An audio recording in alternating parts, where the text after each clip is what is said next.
ইসলামকে ইসলামকে ক্ষমতায় নেওয়ার ক্ষমতায় চেষ্টা নেওয়ার চেষ্টা করছিলেন করছিলেন। যে ইসলাম যেন ইসলাম যেন ক্ষমতায় যায়, ক্ষমতায় যায়, ইসলাম ইসলাম আসলে আসলে ক্ষমতায় ক্ষমতায় যায়নি। যায়নি। সেকুলারিজম সেকুলারিজম গেছে, গেছে, গণতন্ত্র গণতন্ত্র বেশি গেছে, কিন্তু ইসলাম ইসলাম ক্ষমতায় ক্ষমতায় যায়নি। যায়নি।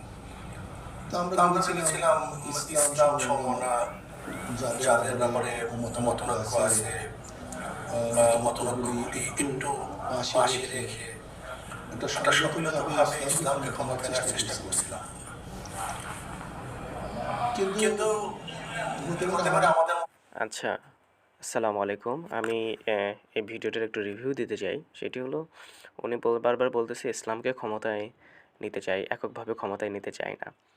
আবার সেই দিন গত দিনও বলেছেন তিনি তার এক আহ, সাংবাদিক সম্মেলনে, সেটি হচ্ছে যে ইসলামকে ক্ষমতায় নিতে চায়, এককভাবে ক্ষমতায় নিতে চায় না। মানে এই জিনিসটা তো আপনাকে বুঝতে হবে যে যখন আপনারা একটা অ্যালায়েন্স করেন, ইসলামিক অ্যালায়েন্স করেন, ইসলামিক দলের অ্যালায়েন্স করেন, আসলে সেই অ্যালায়েন্সের যারা ম্যাক্সিমাম বা মেজরিটি ধারণ করে তারা এবং আপনারা সহ গেলে কিন্তু ইসলামটা হবে। ইসলাম ক্ষমতায় নিতে চায়, ইসলাম তো একটা মানে ইয়া জিনিস না, মানে একটা একটা অ্যাবস্ট্রাক্ট জিনিস। আপনাকে তো মানুষকেই ক্ষমতায় বসাইতে হবে।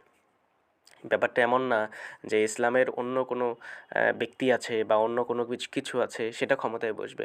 লাইক যেমন এমন না যে আপনি আল্লাহকে নিয়ে এসে ক্ষমতায় বসাবেন, নাউজুবিল্লাহ। সো এই ধরনের কথা আপনি গতদিনও বলেছেন। আপনি আপনি মূলত আসলে ব্যবহার করছেন ইসলামকে। হ্যাঁ, এখানে ইসলামিক দল আসা মানেই হচ্ছে ইসলামের প্রতিষ্ঠার জন্য বা ইসলামকে রাষ্ট্রীয়ভাবে প্রতিষ্ঠার ক্ষেত্রে একটা মানে ভূমিকা পালন করা।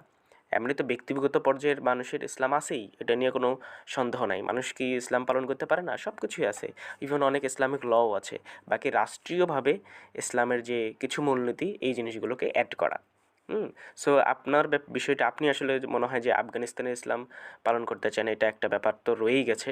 বাকি আরেকটু আপনার কথা শুনি। মধ্যে হ্যাঁ, কেউ কেউ মনে মনে করছে করছে ইসলামকে ইসলামকে ব্যবহার ব্যবহার করে, করে, মায়ানমারকে মায়ানমারকে ব্যবহার ব্যবহার করে করে এককভাবে তারা তারা ক্ষমতায় ক্ষমতায় যাবে, যাবে, এরকম একটা এরকম একটা চিন্তা চিন্তা ভাবনা ভাবনা আমরা আমরা অনেকের অনেকের মধ্যেই। মধ্যেই। না, এককভাবে ব্যবহার করবে কেন ভাই? আপনি এই ধরনের কথাবার্তা কেন বললেন? এখানে তো এককভাবে ব্যবহার করার কিছু নাই। আপনার সারা দেশের যে আপনার যে জনপ্রতিনিধি, আপনার যে সমর্থক বা আপনার যে কর্মী, সেটার উপরও তো আপনাকে দিবে। আপনাকে যদি 10 থেকে 20টা সিটও দেয় এবং আপনি যদি ওই 10 থেকে 20টা সিটই পান, বা আপনাকে 30টা দিল, এই 30টার মধ্যে যে 15টা সিট পান, এটা কি অনেক বেশি না? আসলে লোভে তো পড়েছেন আপনারাই। আপনাকে তো এটা মানতে হবে আগে যে আমার থেকে জামাত ইসলাম দলটা অনেক বড়। এটা তো আপনাকে মানতে হবে। এবং আপনার সাংগঠনিক তেমন কোনো কাজ নাই যা যেটা জামাতের সাথে যায়। জামাতের সাংগঠনিক একটা রুট লেভেল থেকে শুরু করে ইভেন একেবারে রাষ্ট্র পর্যায়ে, আন্তর্জাতিক পর্যায়ে